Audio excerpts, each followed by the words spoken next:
So I always keep saying, after I keep watching video upon video of people who have made efforts to kind of videograph their repairs to help other people on the internet, that I would do one. So here is our 2017 Cougar 29 BHS Keystone trailer.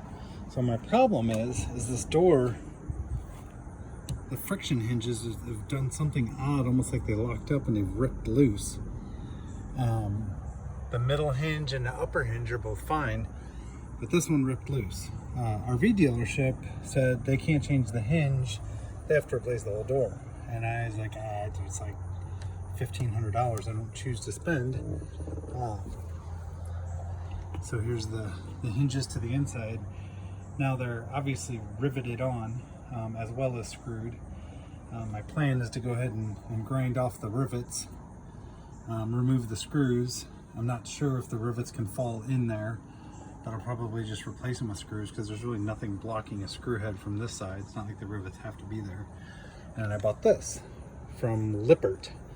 Lippert, who makes the chassis of these Keystones and a lot of the parts, sells this hinge, and this is the hinge. You know, after calling Keystone themselves and calling like 3 different RV dealers, are like, yeah, no, we can't fix it. You got to replace the door. Well, that is the exact hinge. So this is the only hinge like this available from Lippert, so you can't really screw up. So anyway, here's the before. I'm gonna go grab an angle grinder and get started. Now the first thing I'll do, since it's kind of secondary to this hinge setup, is the screen door. You know, the inner screen door. It's only really held on there by 6 screws, 2, 2, and 2. So I'm just gonna go ahead, grab a screwdriver. It's a square head. Some people call them Richardson, a square head bit. I'll go grab that. I'm gonna remove the screen door so that I don't hit it when I'm grinding off these rivets.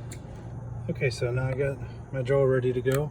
I'm gonna go ahead and leave the door kind of closed in place because I think the frame will help hold it. I'm gonna go ahead and pull out one each of these screws.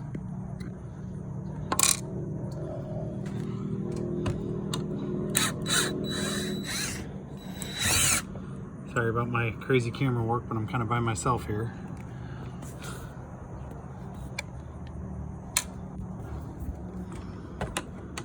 Now on this one, I'm going to go ahead and pull off both of them. And then work my way back down and I can support the door and bring it out. And then these hinges on the screen door are not tensioned. So I'm going to go ahead and flip those out of the way.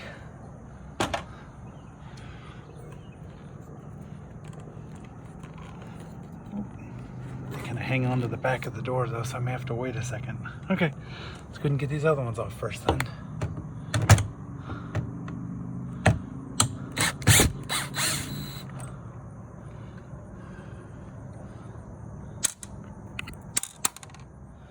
Alright, then we'll get this last one. I'm gonna use my other arm to support the door here.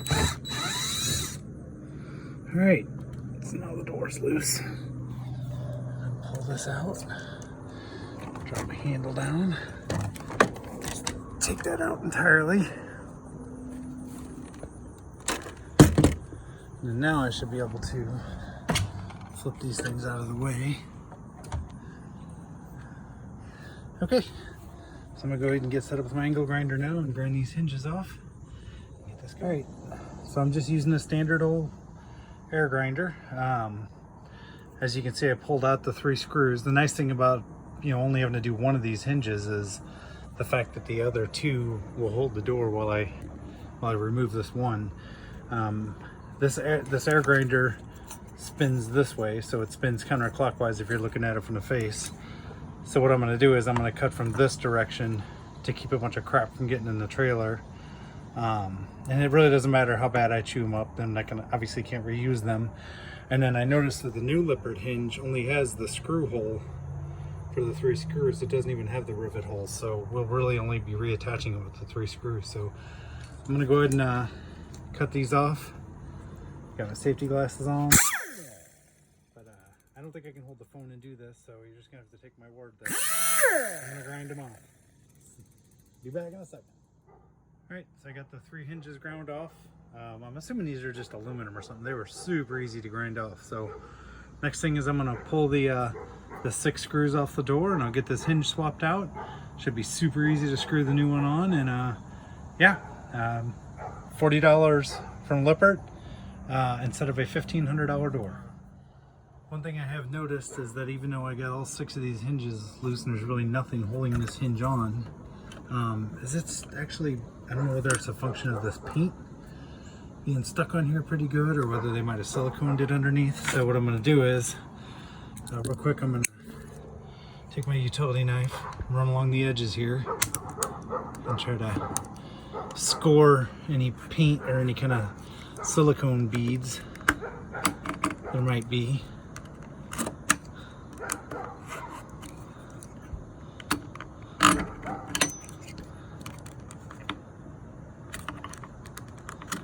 Because what I'm going to do is I'm just going to grab a little hammer.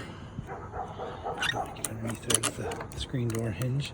Because I'm going to grab a hammer and I'm going to tap on the far side of the hinge. Something rational, nothing crazy, just a little ball peen. But if it breaks loose, I don't want to rip the paint off the door jamb while I do it. Going out here.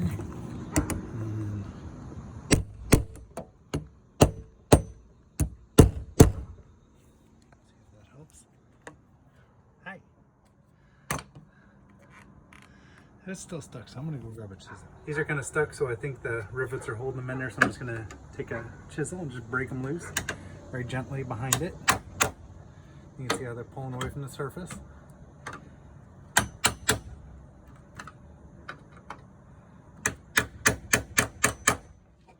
and I can see they're just loose.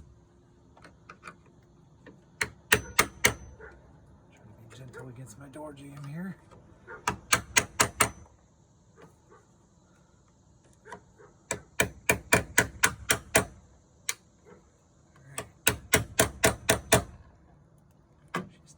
Pretty good. Close this door a little bit.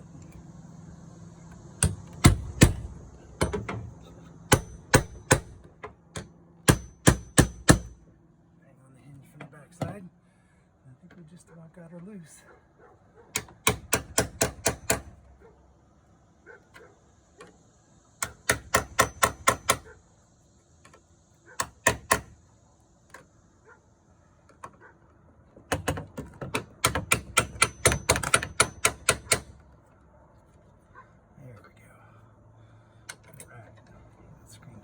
Out of the way.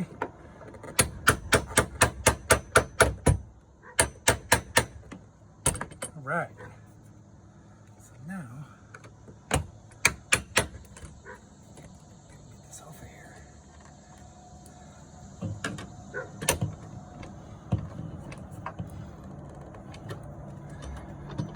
Oh, she's hanging on by one last little piece. There. Okay, so the hinge is gone. However, when the hinge kind of bound up, it kind of bent my door pretty good. So I'm gonna go grab a hammer and dolly and try to flatten it down a little bit. Okay, so my trusty hammer and dolly, which would have worked to straighten these bent edges up, I couldn't get on this side and clear the awning. So what I have instead is this pair. It's like a pair of flat sheet metal clips, clamps, however you want to call it, but it's a tool we can kind of use across this whole thing to evenly put pressure to kind of straighten it back out. And really gentle pull that back out, and you can kind of see it's already straightened it out compared to what it was.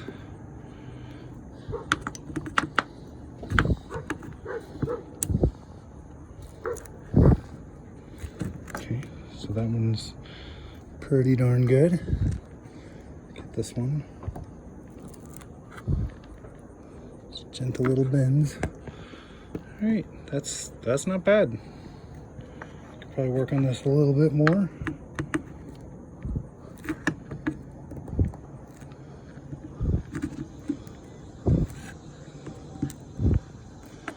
And really, the whole side of the door is a little bit wonky because the hinge was pulling so hard on this flange.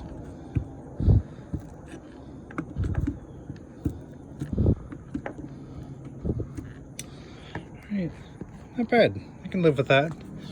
Let's see what it looks like from the outside. Kind of flattened it down some. I'll probably mask little sections off and hit it with some satin black paint. Yeah, probably just mask it off to here and just paint the whole thing down, but that'll be good enough. And like I said, it's at our $1,500 door, so I'll take this little simple repair. Another quick little snippet. So I kind of straightened those gouges out and went over this with some very grit sandpaper till I got down to about 400. And I'm just gonna spray that down with some satin black. I mean, I guess if I really wanted to get fancy, I could fill that in with some epoxy putty or something to clean it up, but I don't really care. The gasket's still intact, so there we go. We'll take a look at that one. Okay. Not too bad a spray bomb job. I used my trusty L40 white balls with some prep all that I get from Eastwood, and then pretty fond of this Krylon Fusion. It says it's for plastic, but it sticks to metal, wood, wicker, whatever. But it's a really nice non-primer required paint. But you know, I said it's not gorgeous. I probably could have smoothed out a little more, but I think when she's all done, it's going to look fine. And the rest of the door kind of looks like the same kind of sheen. Paint's still drying, so it hasn't quite totally got it, but it should be good. All right, so I'm kind of in the home stretch on this. I wanted to kind of show this silly step just because my guys who work for my company, I try to make the point a lot of times. We do a lot of work on equipment racks and things like that, and I try to tell them to not use cordlesses to finish tightening things, just so you don't break off any screws or strip anything out or whatever. So I kind of got all these started with my nice trusty DeWalt, but I'm going to finish them with a screwdriver. That way I don't run the risk of stripping any of these out, and I can kind of feel, you know, the tightness. You know, I'm sure on some levels there may even be some torque spec for this, but I'll be damned if I know what it is, because I couldn't even get Keystone to acknowledge this was a possible repair. So just use common sense. Tight enough. I've done enough screws in my time. Same with the doors. I didn't tighten that. I want to be careful so I don't strip anything out. This is just effectively sheet metal, really, that you're screwing into.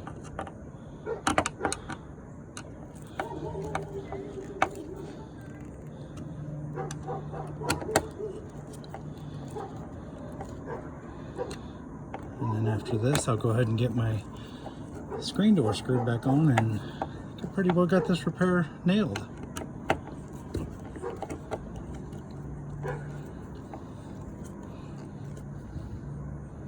Alright, I think that is good. Cool. Let's get the screen door put back in and we'll look at the finished repair. So here we go, here's the final look. Hinge went back in fabulously. Super happy. The door was super bindy when I was trying to open it and close it. Pretty much since we bought it used.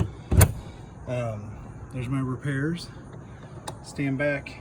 You can't hardly tell anything. Paint still has to cure a little while, so, you know, little time, little dirt. Never know anything. I'm sure I could have spent some time making it cleaner, but I'd rather go camping. So there you go.